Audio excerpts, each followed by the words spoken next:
The story of Russia as a unified imperial state truly begins with a man whose name has echoed through the centuries, Ivan IV, better known as Ivan the Terrible. In 1547, at the tender age of 16, he was crowned not as a Grand Prince of Moscow, but as the first Tsar of all the Russias. This was a hugely significant moment. The title Tsar, derived from the Roman Caesar, was a bold declaration of absolute sovereignty and imperial ambition. It positioned Moscow as the Third Rome, the true successor to the great Byzantine Empire. Ivan's coronation in the Cathedral of the Dormition in Moscow was a spectacle of immense power and religious significance, designed to show the world that a new, formidable force was rising in the east. His early reign was filled with promise, as he sought to reform the administration and create a more just legal system. One of Ivan's most significant achievements was the dramatic expansion of his realm. He looked eastwards, towards the vast territories controlled by the Mongol successor states, the Khanates. For centuries, these powers had dominated the lands of the Rus, demanding tribute and launching devastating raids. Ivan was determined to end this threat once and for all. In 1552, his armies laid siege to the great city of Kazan, the capital of the Kazan Khanate. After a brutal and bloody campaign, the city fell. This victory was a monumental turning point. It broke the power of the Tatars on the Volga River and opened up the vast Siberian frontier for Russian colonization and exploration. It was a clear signal that the balance of power had decisively shifted. Following the conquest of Kazan, Ivan's ambitions did not wane. He turned his attention to the Khanate of Astrakhan, located at the mouth of the Volga River on the Caspian Sea. Its capture in 1556 gave Russia control over the entire length of this vital waterway, transforming it into a major artery for trade and communication. This strategic victory opened up new commercial routes to Persia and Central Asia, enriching the Muscovite state and further cementing its control over the region. The expansion under Ivan was relentless and transformative, laying the geographical foundations for the enormous empire his successors would inherit. He fundamentally changed the map of Eastern Europe and Asia, setting Russia on a path of territorial growth that would continue for hundreds of years. These early military successes massively boosted Ivan's prestige both at home and abroad. He was seen as a strong, divinely guided ruler who was fulfilling Russia's historic destiny. The conquest of the Khanates was celebrated not just as a military victory, but as a religious triumph of Orthodox Christianity over Islam. St. Basil's Cathedral in Moscow, with its iconic and fantastical onion domes, was commissioned by Ivan to commemorate the capture of Kazan. It stands today as a breathtaking monument to this pivotal moment in Russian history, a physical embodiment of the power, faith, and ambition of Russia's very first Tsar. This early period of Ivan's rule showed the world the immense potential of the burgeoning Russian state. Despite his early successes, Ivan's reign took a dark and violent turn. The period that truly earned him the epithet Grozny, which more accurately translates as fearsome or awe-inspiring, rather than simply terrible, was the era of the Oprichnina. Established in 1565, the Oprichnina was a state policy that created a new territory administered directly and exclusively by the Tsar. This land was carved out from the wealthiest and most important regions of the country. Ivan created his own private army and secret police force, the Oprichniki, who dressed in black and rode black horses, becoming symbols of terror. Their emblem was a dog's head and a broom, signifying their mission to sniff out treason and sweep it from the land.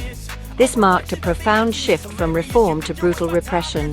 The Oprichniki were unleashed upon the established aristocracy, the boyars, whom Ivan deeply distrusted and suspected of plotting against him. He believed they were responsible for the death of his first wife and were constantly conspiring to undermine his authority. The Oprichnina became his instrument for breaking their power once and for all. His agents conducted a ruthless campaign of persecution, confiscating lands, executing prominent boyar families, and terrorizing anyone deemed an enemy of the state. It was a systematic effort to dismantle the old feudal power structures and replace them with a system of absolute absolute loyalty to the Tsar alone. This period of intense paranoia and bloodshed fundamentally altered the fabric of Russian society, concentrating immense power in Ivan's hands. The most infamous episode of this reign of terror was the 1570 sack of Novgorod. Ivan, convinced the city was planning to defect to the neighboring Polish-Lithuanian Commonwealth, led his oprichniki on a punitive expedition. For several weeks, the city was subjected to unspeakable brutality. Thousands of its citizens, from powerful merchants to humble artisans, were systematically tortured and killed. The city, a once proud and prosperous commercial hub, was utterly devastated, and its political independence was permanently crushed. This horrific event demonstrated the terrifying extent of Ivan's power and his willingness to use extreme violence to enforce his will. It sent a chilling message across Russia. No person and no city was safe from the Tsar's wrath. Ultimately, the oprichnina succeeded in its primary goal. It shattered the political and economic power of the boyar clans and centralized authority firmly in the hands of the monarch. Ivan created a new class of loyal service nobility who owed their lands and titles directly to him. While the oprichnina was officially abolished in 1572, its legacy was profound. Ivan had forged a new model of Russian governance based on autocracy, the absolute and unquestionable power of the ruler. This tradition of a strong, centralized state, often enforced with an iron fist, would become a defining characteristic of Russian history for centuries to come, shaping the reigns of Peter the Great, Catherine the Great, and even the leaders of the Soviet Union. Over a century after Ivan's tumultuous reign, Russia saw the rise of another transformative figure, Peter the Great. Ascending to the throne in the late 17th century, Peter was a man of boundless energy, towering physical stature, and an insatiable curiosity. He recognized that Russia, for all its size, was technologically and culturally lagging behind the great powers of Western Europe. It was a vast, landlocked, and deeply traditional society. Peter was determined to change this.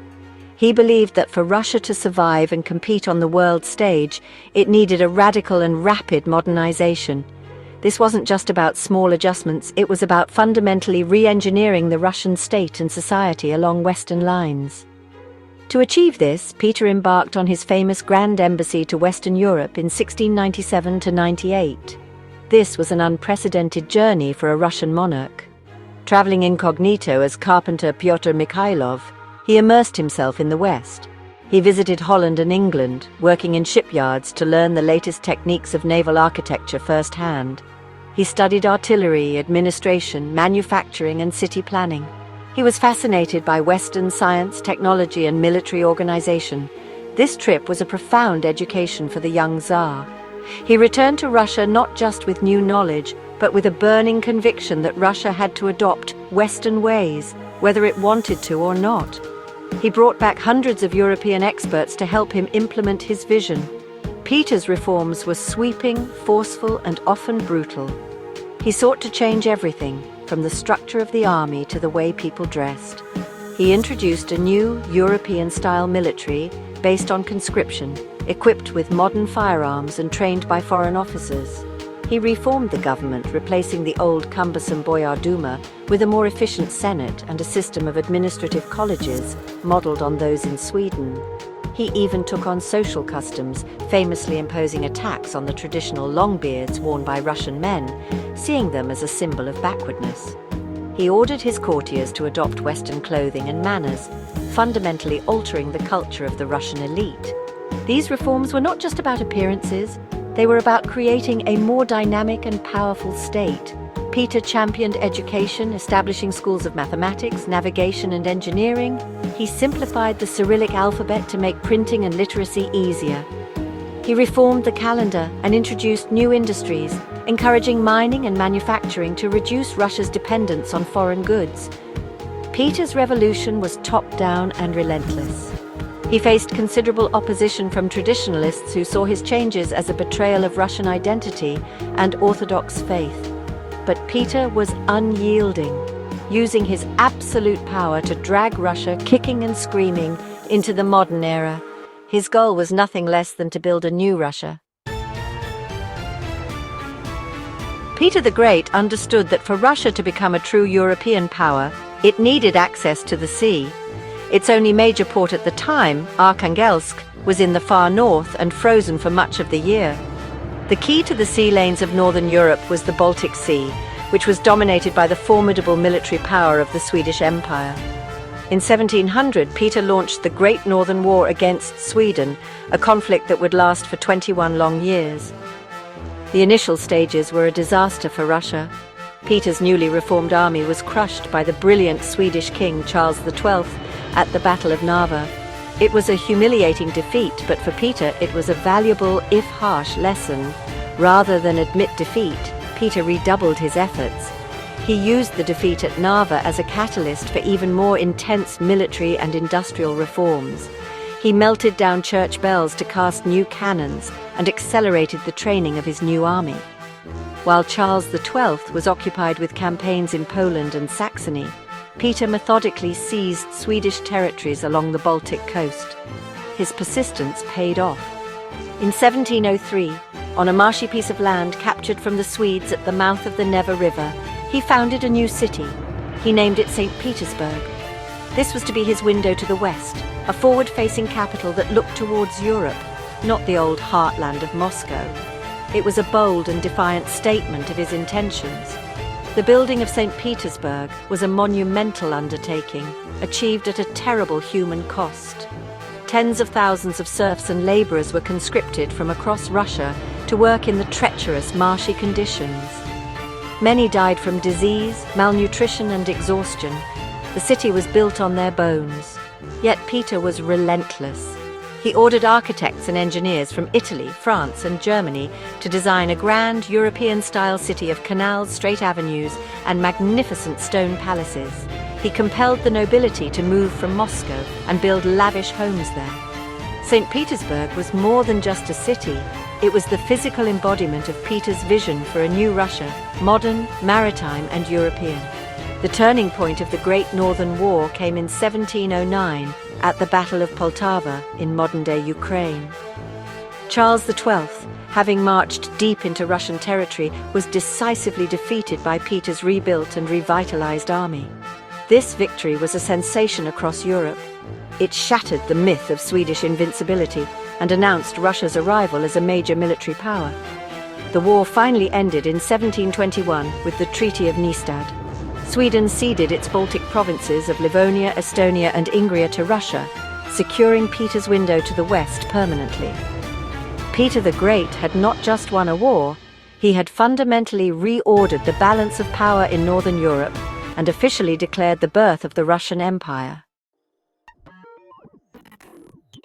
Several decades after Peter the Great's death, another ruler of immense ambition and intellect took the Russian throne, Catherine the Great. A German princess by birth, she came to Russia to marry the heir, the future Peter III.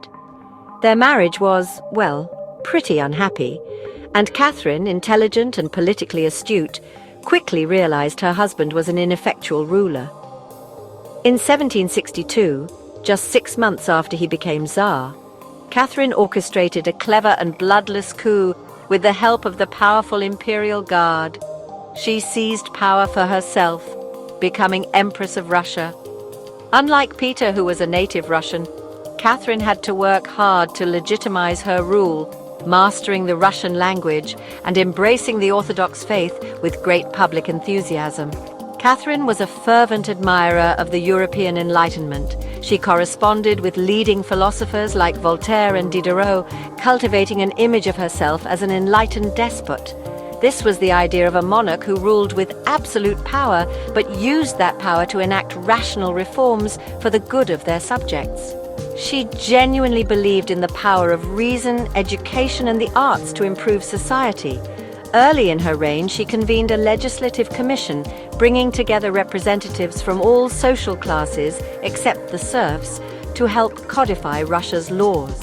Although the commission ultimately failed to produce a new legal code, it was a remarkable and progressive exercise for its time, reflecting Catherine's initial reformist zeal. Her patronage of the arts and sciences was legendary and had a lasting impact on Russian culture. She founded the Hermitage Museum, starting with her personal acquisition of a vast collection of European paintings. Today, it remains one of the greatest art museums in the world. She also established the Smolny Institute for Noble Maidens, the first state-funded educational institution for women in Europe, which was a truly pioneering initiative. Catherine supported writers, poets, and academics, and under her rule, St. Petersburg blossomed into a dazzling cultural capital, rivaling Paris and Vienna. She wanted to show the world that Russia was not a land of barbarians, but a sophisticated and cultured European nation. However, Catherine's enlightenment had its limits, particularly when it came to the institution of serfdom. While she may have privately disapproved of serfdom as an inhumane and inefficient system, she understood that her power depended entirely on the support of the landowning nobility. The Pugachev Rebellion of 1773–75, a massive peasant uprising that swept across the Ural and Volga regions, terrified her. After its brutal suppression, any thoughts of emancipating the serfs were abandoned. In fact, her reign saw the conditions of serfdom worsen, as she granted nobles even greater control over their serfs. Catherine's rule was therefore a complex paradox, a flourishing of high culture and intellectual life for the elite, built upon the foundation of an oppressive and exploitative system for the vast majority of the population. Beyond her cultural achievements, Catherine the Great was a master of foreign policy and imperial expansion, rivaling even Peter the Great in her strategic successes. Her reign saw Russia's territory grow significantly, primarily to the south and west. Her most coveted prize was access to a warm water port on the Black Sea, an ambition that required confronting the powerful Ottoman Empire. Catherine waged two successful wars against the Ottomans. The first, from 1768 to 1774, was a stunning victory. The Treaty of Kukuk-Kainaka gave Russia its first firm foothold on the Black Sea coast, the right of free navigation for its merchant ships through the Turkish Straits, and the vaguely defined role of protector of the Orthodox Christians living within the Ottoman Empire. This success only fueled her southern ambitions further. In 1783, Catherine took a bold and decisive step. She annexed the Crimean Peninsula. This had been the heartland of the Crimean Khanate, a centuries-old vassal state of the Ottoman Empire and a long-time source of raids into Russian lands. The annexation of Crimea was a huge strategic and symbolic victory. It secured Russia's southern frontier and provided it with the perfect location for a powerful naval base at Sevastopol. Under the direction of her favorite, Grigory Potemkin, a massive program of colonization and development began in the newly acquired territories, which were named Novorossiya, or New Russia. Catherine had finally realized the dream of a dominant Russian presence on the Black Sea. While pushing south, Catherine also turned her attention westwards, towards the vast but politically weak Polish-Lithuanian Commonwealth. Poland-Lithuania was plagued by internal divisions and a system of elective monarchy that allowed foreign powers to interfere constantly in its affairs. Catherine, along with the rulers of Prussia and Austria, saw an opportunity. In a series of 3 cynical and calculated moves, known as the Partitions of Poland, in 1772, 1793 and 1795, the 3 powers carved up the Commonwealth amongst themselves. By the end of this process, the Polish-Lithuanian state had been completely wiped off the map.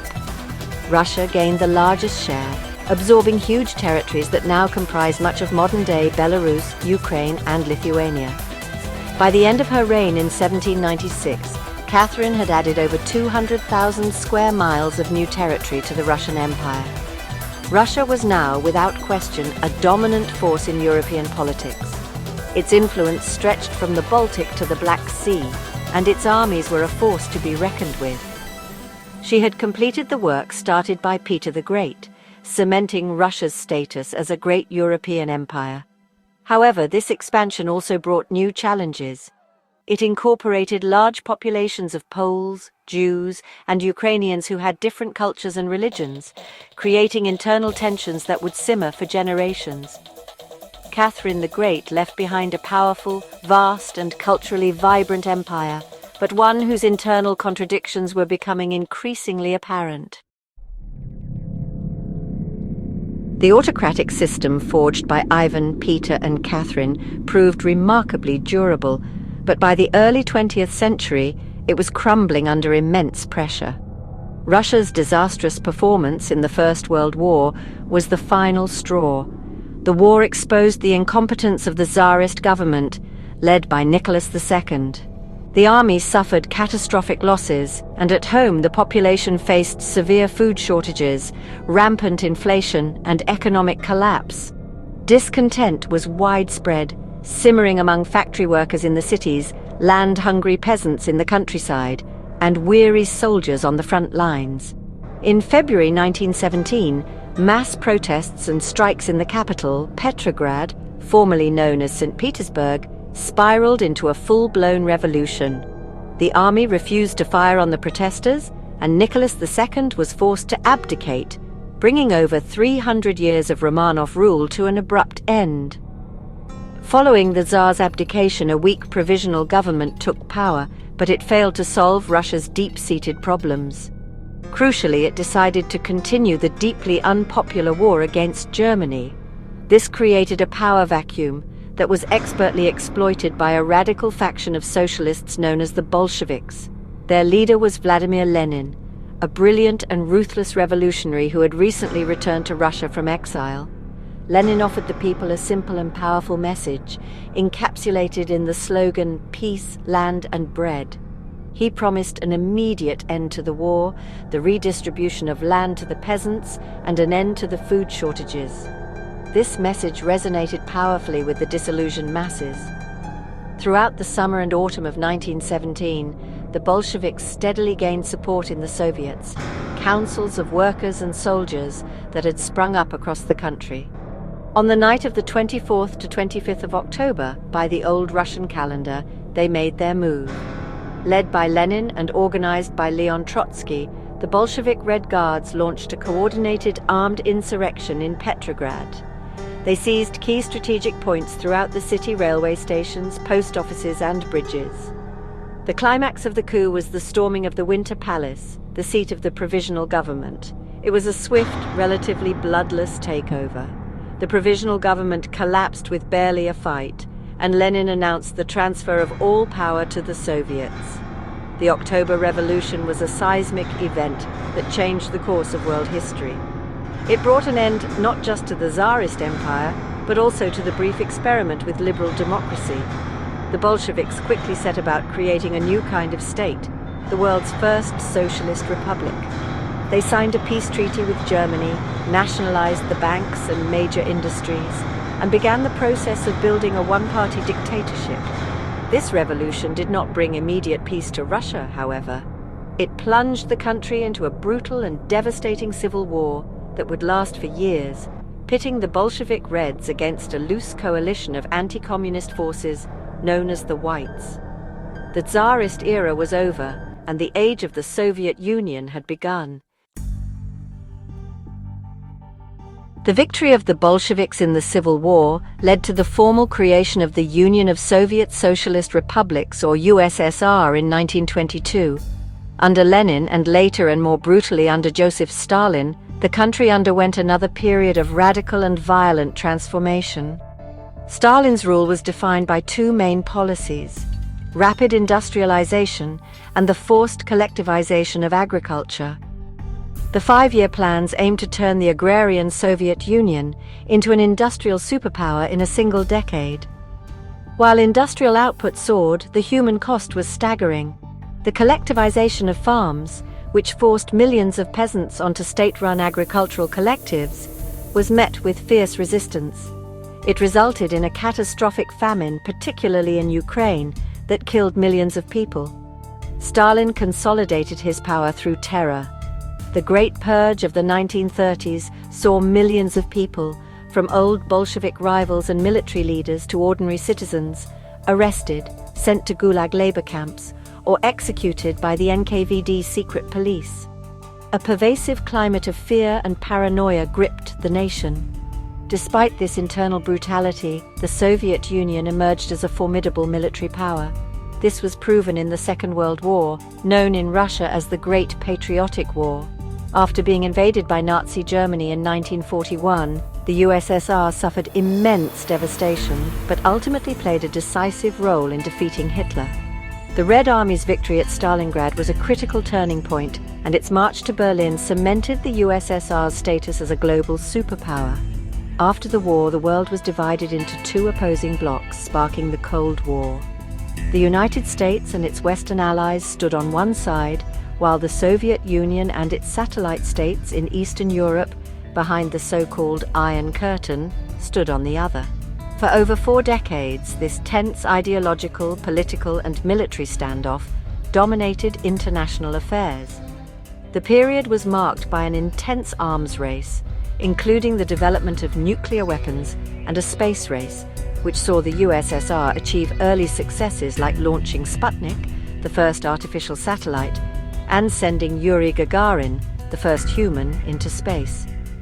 The Soviet Union projected its power across the globe, supporting communist movements and regimes from Cuba to Vietnam. Internally, life in the Soviet Union was a mixture of pride in the country's superpower status and the realities of a command economy and a repressive political system.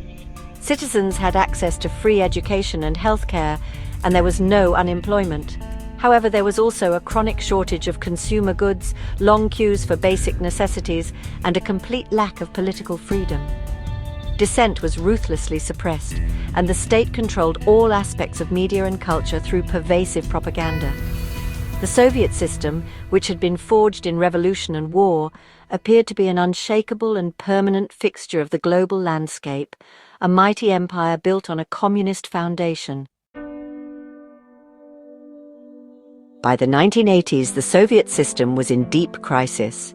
The centrally planned economy was stagnating, unable to keep up with the technological dynamism of the West. The long and costly war in Afghanistan was draining resources and morale, becoming the USSR's own Vietnam. In 1985, a new, younger leader, Mikhail Gorbachev, came to power.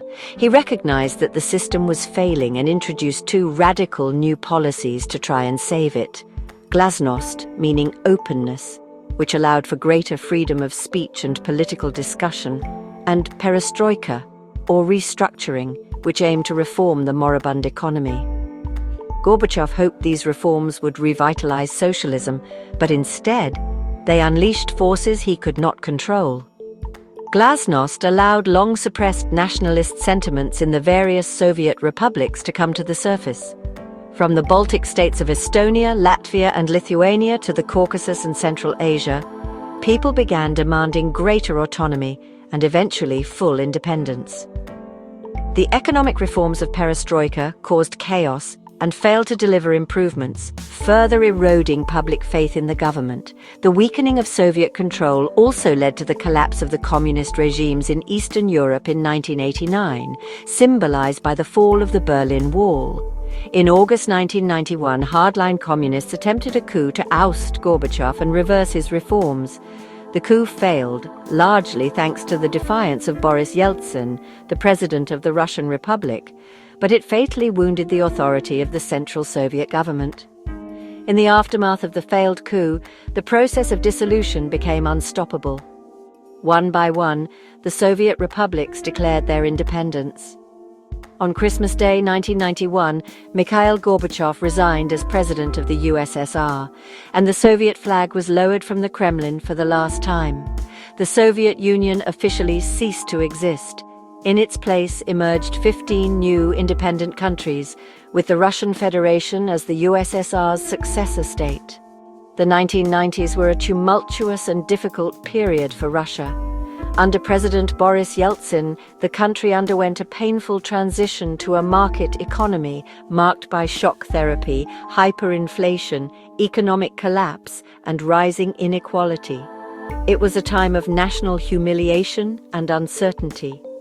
The rise of Vladimir Putin at the end of 1999 marked a new era. He promised to restore order, stability, and Russia's standing in the world. Over the past 2 decades, Russia has re-emerged as a major player on the global stage.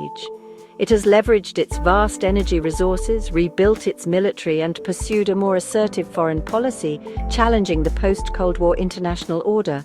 The journey from Ivan the Terrible's Muscovy to the Tsarist Empire, through the Soviet experiment, and into the modern Russian Federation, has been an epic and often violent saga of expansion, revolution, and reinvention.